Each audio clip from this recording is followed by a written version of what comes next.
করোনার সময় শিখেছিলাম, সেই শেখা আজও চালিয়ে যাচ্ছি। মনে পড়ে সেই সব দিনের কথা।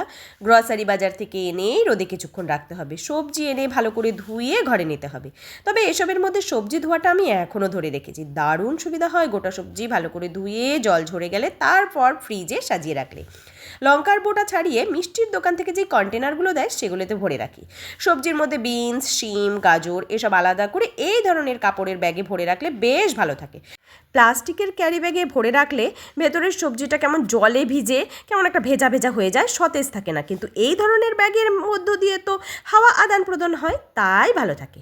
আমি এভাবেই ফ্রিজে সবজিপাতি সব গুছিয়ে রাখি। ধনেপাতাও ভালো করে ধুয়ে জলটা যখন ঝরে যায় তখন টিফিন বক্সে রেখে দিই। আর যখনই কোনো সবজিপাতিতে ব্যবহার করব তখনই ফ্রিজ থেকে বের করে কেচি দিয়ে কুচকুচ করে কেটে তাতে ব্যবহার করি। আরও ভালো হয় যদি ধনেপাতা টিস্যু পেপারে মুড়িয়ে তারপরে কন্টেনারে রাখা যায়। আমি এইভাবেই সবজিপাতি সব ফ্রিজে গুছিয়ে রাখি।